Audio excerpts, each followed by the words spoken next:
Hello everyone, I am Hiralal Kumar. Welcome to my channel diamond math tech में आप लोगों का हार्दिक स्वागत है। मैं आप लोगों के लिए टेक्निकल इंग्लिश का मैंने खुद सिलेबस बनाया है, जिस सिलेबस को पढ़ के बच्चे पास कर लेते हैं, क्योंकि इंग्लिश में पास करना अनिवार्य है।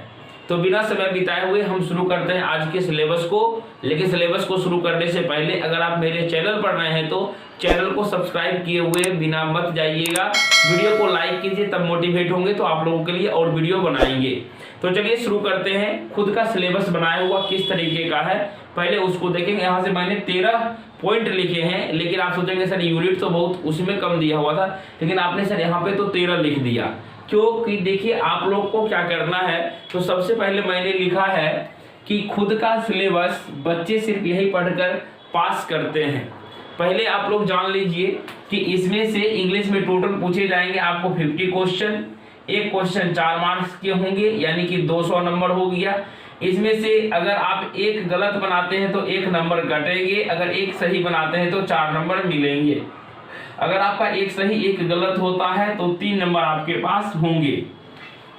ठीक है, तो यहाँ से आपको, चूंकि यहाँ से लिखा हुआ है पासिंग मार्क्स, आप लोगों के लिए पासिंग मार्क्स आना चाहिए 35 मार्क्स। यानी कि मैंने यहाँ से देखा तो कम से कम 9 क्वेश्चन आप लोगों को एक्यूरेट सही बनाने हैं। अगर आप 9 क्वेश्चन सही बनाते हैं तो आपका रिजल्ट होना तय है, आपका रिजल्ट कोई नहीं काटेगा, वो भी बिल्कुल सही होना चाहिए। तो मैं वही चीज आपको यहाँ पे बताने आया हूँ कि क्या आप 50 क्वेश्चन में से 9 क्वेश्चन सही नहीं बना पाएंगे क्या? तो आप 50 क्वेश्चन में से 9 क्वेश्चन बना पाएंगे और सही, यह मेरी गारंटी है, और आप लोगों का रिजल्ट होगा, रिजल्ट कोई नहीं काटेगा। ठीक है, तो देखिए सबसे पहला चीज यहाँ पे फर्स्ट यूनिट में लिखा गया है। सर फर्स्ट में लिखे कंपेरिजन, मतलब तुलना करना। नेक्स्ट लिखा हुआ है young ones of animals. Third में लिखा हुआ सर एडजेक्टिव। फोर्थ में लिखा हुआ करेक्ट स्पेल। फिफ्थ में लिखा हुआ वर्ड सब्स्टिट्यूशन। फिफ्थ 6 में लिखा हुआ साइनोनिम्स एंड एंटोनिम्स। 7 में लिखा हुआ आइटम्स एंड फ्रेजेस। और 8 में लिखा हुआ फिक्स्ड प्रीपोजिशन। 9 में लिखा हुआ कलेक्टिव नाउन। 10 में लिखा हुआ शॉर्ट एब्रिविएशन। 11 में लिखा हुआ साइलेंट वर्ड। 12 में लिखा हुआ फोनेटिक्स और 13 में लिखा हुआ सर सिलेबल। तो ये तो सर आपने इतना लिखा दिया, तो टोटल 50 क्वेश्चन। देखिए जैसे मैंने बताया आपको कि तुलनात्मक कंपैरिजन से 5 क्वेश्चंस देखने के लिए मिलेंगे। यंग वन से कम 3 क्वेश्चन, यानी कि एडजेक्टिव से 5 क्वेश्चन देखने के लिए मिलेंगे। करेक्ट स्पेल से 5 क्वेश्चन। वन वर्ड सब्स्टिट्यूशन से कम 2 क्वेश्चन। साइनोनिम्स एंटोनिम्स मिला के 5 क्वेश्चन, कभी 3 क्वेश्चन। यहाँ से एडम्स एंड फ्रेजेस में 3 क्वेश्चन देखने के लिए मिलते हैं। फिक्स्ड प्रीपोजिशन से 2 क्वेश्चन देखने के लिए मिलते हैं। कलेक्टिव नाउन से 3 से कभी 5 क्वेश्चन भी रहते हैं। हर बार 5 क्वेश्चन दिया जाता है, लेकिन मैंने यहाँ पे 3 लिखा है। शॉर्ट एब्रिविएशन इस बार ऐड किया गया है। साइलेंट वर्ड, यानी कि ये जो है कि इससे कभी जो है कि 3, यानी कि मिला जुला के 3-4, यानी कि साइनोन, यानी कि साइलेंट वर्ड, फोनेटिक्स और सिलेबल, इस तीनों को मिला के कहीं ना कहीं 5 क्वेश्चन रहते हैं। तो लेकिन देखिए आपके दिमाग में ये चल रहा होगा कि अगर मानिए कोई क्वेश्चन आपसे पूछता है कि मतलब कि वैसा क्वेश्चन पूछता जिसका आंसर कभी भी चेंज नहीं होगा। एक क्वेश्चन ऐसा पूछा जाता जिसका आंसर चेंज होगा। जैसे कि मानिए कि हम बताते हैं कि जिसका आंसर, जैसे माने कि अभी आपको करंट अफेयर्स कोई पूछे कि अभी बिहार का मुख्यमंत्री कौन है, तो आप बताएंगे नीतीश कुमार। लेकिन माने कुछ 5 साल के बाद बदल अगर जाता है तो आपका पूछेगा तो उसमें आंसर बदल जाएगा। लेकिन आपको पूछेगा कि भारत के प्रथम राष्ट्रपति कौन है, तो आप हमेशा बताइएगा डॉक्टर राजेंद्र प्रसाद। तो इसका आंसर कभी भी चेंज होने वाला नहीं है। तो वही सिद्धांत इसमें चलता है, वही सिद्धांत को अपनाना है। लेकिन वैसे बच्चे जो क्या करते हैं, थोड़ा बहुत अब ध्यान देते हैं। अगर थोड़ा बहुत आप इंग्लिश पे ध्यान देते हैं, पास तो कर जाइएगा, लेकिन रैंक्स नहीं आएंगे। ठीक है, पास कर गए, सर मैथ और मैकेनिक्स नहीं बनाएंगे तो क्या होगा, इंग्लिश में पास कर गए तो आपका रिजल्ट होगा, लेकिन वह रिजल्ट किसी काम का नहीं होगा। क्योंकि अब चाहिए भीड़ से आपको बाहर निखरने की जरूरत है, बाहर निकलने की जरूरत है। तो भीड़ से बाहर निकलने के लिए हम आपके लिए बहुत ही कम फी में आपके लिए कोर्स लाए हैं। 500 में जो है कि आपको तीनों विषय पढ़ने के लिए मिल जाएंगे। यानी कि 500 में आप क्वेश्चन बैंक खरीदने जाइएगा तो क्वेश्चन बैंक, अगर एक आप मैथ का बुक लीजिएगा वो भी नहीं हो पाएगा। अगर आप क्वेश्चन बैंक खरीद भी लेते हैं तो उसका सॉल्यूशन आपको नहीं मिलेगा, तो कहीं ना कहीं दिक्कतें आएगी। तो आपके लिए सिर्फ 500 में आपको तीनों विषय का, इंजीनियरिंग मैथमेटिक्स, टेक्निकल इंग्लिश और इंजीनियरिंग मैकेनिक्स, तीनों का 1 घंटे लाइव वीडियो आपको प्रत्येक दिन मिलते हैं। प्रत्येक टॉपिक वाइज, पॉइंट वाइज आपको सिलेबस को कवर किया जा रहा है। बिना किसी हिचकिचाहट के। अगर आपके कोई सीनियर सर है 2020 में या 2021 में, अगर जी किन्हीं को जानते हैं, अगर वो लेटरल एंट्री से एडमिशन लिए तो उनसे पूछिए कि सर किस तरीके से पढ़ाते हैं, या आपने मेरा वीडियो यूट्यूब पर देखिए, वहां से आपको पता चल जाएगा। अगर आपको कोर्स पसंद आता है, यानी कि पढ़ाने का तरीका पसंद आता है, तो आप जल्द से बिना देर किए हुए अबाउट सेक्शन में जाइए, वहां से नंबर निकालिए, उस नंबर से आप कॉल करके पहले पूछ लीजिए कोर्स के बारे में, उसके बाद जल्द से ज्वाइन कीजिए। जितना लेट कीजिएगा उतना दिक्कतें होगी। क्यों दिक्कतें होगी बताते हैं आपको। क्योंकि यह कोर्स जो है कि सिलेबस बहुत दिनों से चल रहा है, जिसमें कि हमने खत्म कर रखा है। देखिए कंपैरिजन मैंने पढ़ा रखा है, यंग वंस पढ़ा रखा है, एडजेक्टिव पढ़ा रखा है, करेक्ट स्पेलिंग पढ़ा रखा है, वन वर्ड सब्स्टिट्यूशन का आज जो है कि टॉपिक हम लोगों ने खत्म कर दिया, जिसमें कि आपको सिर्फ 9 क्वेश्चन बनाने हैं। क्या आप बताइए, मैंने 5 टॉपिक को कवर किया। ये बच्चे जो शुरू से पढ़ रहे हैं 5 3 8 5 13 5 18 तो 20 क्वेश्चन बनाने के लायक हो गए हैं, तो कहीं ना कहीं आप पीछे हो जाएंगे। लेकिन मेरा वादा है, अगर आप ज्वाइन करते हैं तो आपको पीछे नहीं होने के लिए देंगे और सिलेबस को आपको साथ में लेके चलेंगे, ठीक है। तो इसके बाद देखिए कि बात आती है क्या कि सर यहाँ से ये चीज तो है, क्या क्या पढ़ना है। चूंकि देखिए कंपैरिजन से हमेशा 5 क्वेश्चन देता है। इस टॉपिक को रट जाना, चूंकि इसका आंसर कभी भी चेंज नहीं होता है। यंग वंस ऑफ एनिमल का हिंदी होता है कि माने कि जैसे काऊ के बच्चे को क्या कहते हैं, काऊ के बच्चे मतलब 2 प्रकार के होते हैं, यानी एक मेल किड होता है, एक फीमेल किड होता है। उसी तरीके से एनिमल 2 प्रकार के होते हैं, एक फीमेल एनिमल होता है, एक क्या होता है, मेल एनिमल होता है। तो उसको क्या कहते हैं, तो वही चीज है जिसमें काऊ मतलब हो गया, क्या हो गया, फीमेल एनिमल। काऊ के मेल को क्या कहते हैं, बुल कहते हैं, सांड कहते हैं। तो वही चीज इसमें पढ़ना जिसका आंसर कभी भी चेंज नहीं होता है।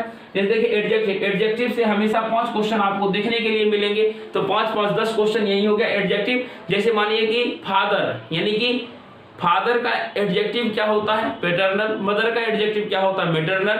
डे का क्या होता है, डियोर्नल। तो इसी तरीके से वैसा एडजेक्टिव दिया हुआ जिसका आंसर कभी भी चेंज नहीं होता है। तो 5 क्वेश्चन इससे देखने मिलेंगे। सर 5 5 तो 10 क्वेश्चन हो गया, हम तो यूं ही पास कर गए। लेकिन ये चीज देखिए लिखा हुआ कोरेक्ट स्पेल्ड में क्या होता है कि उतने प्रैक्टिस करवा दिए जाते हैं कि आपको कम से कम 5 क्वेश्चन में से 3 क्वेश्चन बनना ही बनना है कम से कम। अगर कभी कभी जो है कि लक लगा तो 5 में से 5 क्वेश्चन। इस बार 5 का 5 क्वेश्चन हमारे क्वेश्चन बैंक यानी जो हम पढ़ाए थे उसी से देखने के लिए मिला था, ठीक है।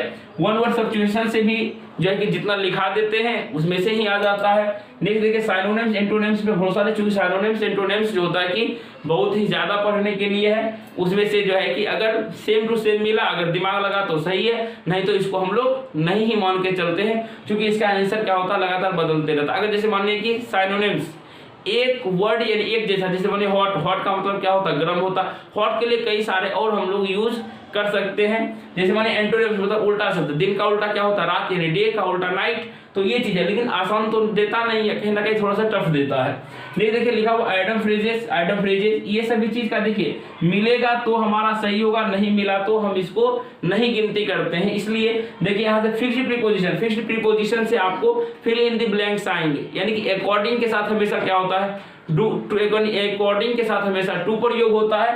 तो यानी फिक्स्ड प्रीपोजिशन आप लोगों को पढ़ना है, क्योंकि इसका आंसर चेंज नहीं, तो इससे कम से कम आपको 2 क्वेश्चन देखने के लिए मिलते हैं। कलेक्टिव नाउन से 5 क्वेश्चन, मैंने यहाँ पे 3 ही लिखा है। 3 इसलिए लिखा कि कम से कम आप 3 क्वेश्चन को बना पाते हैं, जिसका आंसर कभी भी चेंज नहीं होता है। मानिए एक ग्रुप ऑफ स्टूडेंट्स, यानी कि बहुत सारे विद्यार्थी हैं, उनके ग्रुप को क्या कहते हैं, या बहुत सारा आदमी जो है भीड़ लगा दिया, मानिए मारपीट लड़ाई झगड़ा हुआ, भीड़ लगा दिया, उसके ग्रुप को क्या कहते हैं। ये सभी का आंसर चेंजिंग नहीं होता है।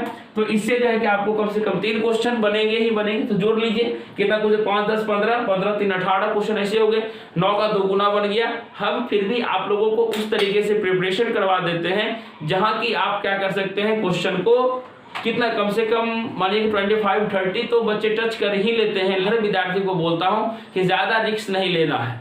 सिर्फ जो आप 50 क्वेश्चन देंगे, 50 में से पढ़ाते हैं टोटल सिलेबस को, लेकिन बच्चे को सिर्फ उसी पे वर्क करवाते हैं जिससे कि उनका एग्जाम एक बार में निकल जाए। चूंकि इंग्लिश पास करते, चूंकि होता क्या है, जब आप डिप्लोमा कर रहे होते हैं इंग्लिश से दूर दूर तक का नाता छूट जाता है। और लिखते तो हम लोग हैं इंग्लिश मीडियम में, लेकिन वह इंग्लिश मीडियम में इंग्लिश ग्रामर का यूज नहीं करते हैं, यानी कि यूज करते हैं कि हम लोग साइंटिफिक लैंग्वेज यानी कि साइंस वाले लैंग्वेज के, जिसमें कि इज एम आर नहीं देखा जाता है, सिर्फ देखा जाता है कि बच्चे क्या आंसर लिखे, उसका मीनिंग वो बाहर आ रहा है या नहीं। लेकिन इस एग्जाम में चूंकि नाम ही है टेक्निकल इंग्लिश, इसलिए ग्रामर को इसमें से ध्यान रखना है, पूरे ग्रामर को इसके अंदर में दिया गया है। तो सर इसके बारे में नहीं बताए शॉर्ट एब्रिविएशन क्या होता है। जैसे कि मानिए कि कोई भी वर्ड को हम लोग शॉर्ट फॉर्म में, जैसे गुड मॉर्निंग, गुड मॉर्निंग को आप लोग क्या लिखते हैं, GD MRNG कुछ भी लिख दिए, प्रॉब्लम PRBLM लिख दिए। तो इस तरीके से स्टैंडर्ड वर्ड का एब्रिविएशन, जैसे मानिए इस बार स्टैंडर्ड वर्ड का एब्रिविएशन आ गया था, इसलिए जो है कि हम इसको बताएं कि शॉर्ट एब्रिविएशन को भी ऐड किया गया है, तो इस पे भी हम लोग पढ़ा देते हैं। साइलेंट वर्ड यानी कि कोई वर्ड लिखे, जैसे मानिए नाइट, क्या लिखे, नाइट लिखते हैं, तो देखिए कहिएगा सर NIGST, ये भी नाइट होता है। एक कोई लिखता है KNIGST नाइट, सर दोनों को पढ़ते हैं नाइट पढ़ते हैं, लेकिन सर इसमें से के क्या होता है, साइलेंट होता है। तो वही चीज वर्ड यहाँ से आपको पूछे जाते हैं कि इसमें से कौन से वर्ड में क्या साइलेंट है। जैसे फोनेटिक्स, फोनेटिक्स का हो गया कि आप उच्चारण जो वर्ड का करते हैं कहाँ से उच्चारण होता है। जैसे मानिए ओ बोलते हैं, क्या होता है, ओस्ट से, यानी कि मतलब कहाँ से उच्चारण होता है, ये चीज आता है। इसका सब हम लोग आंसर को क्या करते हैं, इसको निग्लिजिबल हटा के ही चलते हैं। लेकिन देखिए सिलेबल, सिलेबल मतलब हुआ कि वैसा वर्ड, जैसे पूछ दिया कि इसमें से कितने सिलेबल है, 2 है 3 है। जैसे मानिए कोई वर्ड हम लिखते हैं रिमार्केबल, क्या लिखते हैं, रिमार्केबल, REMARKABLE। जब मैंने इतना बड़ा वर्ड लिखे, हम पूछे इसमें से कितना सिलेबल है, तो आप क्या करेंगे, सर इसको तो पता नहीं है, क्योंकि इसके लिए हमको क्या करना पड़ेगा, करेक्ट प्रोनाउंसिएशन करना पड़ेगा, सही से उच्चारण करना पड़ेगा, तब जो है कि आप लोग से ये चीज बनेगा। लेकिन आपको मैंने बोला चूंकि इतना समय किसको देने का है, जो कि करेक्ट स्पेल ये सभी चीज करेंगे। तो चूंकि पढ़ते हैं बहुत सारे बच्चे 6 सेम में रहते हैं, जो एक्चुअल में होता है मैं वही बता रहा हूँ, क्योंकि 6 सेम में होते हैं और उनको क्या होता है 6 सेम का प्रेशर रहता है एग्जाम का, और वो ठीक ढंग से पढ़ नहीं पाते हैं। इसलिए आप लोगों के लिए मैंने खुद से सिलेबस बनाया और खुद के सिलेबस पर मेहनत करवा के आप लोगों का 9 क्वेश्चन बिल्कुल सही बनवा दिया जाता है, और आपका ये चीज तो निकल गया। इंग्लिश मानिए पास हो गए, रैंक से लाने के लिए तो बता ही दिए। अब देखिए कि हमारा आता है मैथ और मैकेनिक्स। मैथ और मैकेनिक्स के लिए मैंने सिलेबस को डिस्कशन किया है। नेक्स्ट वीडियो जो आएगा आपका इंजीनियरिंग मैथमेटिक्स पे आएगा, जिसमें कि हम कुछ कोई ना कोई टॉपिक को पढ़ रहे होंगे, जिससे कि आपके एग्जाम में नंबर फिक्स होंगे। अगर आप ज्यादा चाहते हैं कि नहीं कोर्स को ज्वाइन करें, तो कोर्स ज्वाइन करने के लिए आपका नंबर अबाउट सेक्शन में है, जाइए वहां से निकालिए और कमेंट कीजिए, लाइक कीजिए, चैनल को सब्सक्राइब किए हुए मत जाइए, क्योंकि आपके लिए हम खड़े हैं और हमेशा खड़े रहेंगे। लोग चैनल को सब्सक्राइब कीजिए। मिलते हैं नेक्स्ट वीडियो में, तब तक के लिए जय हिंद, जय भारत।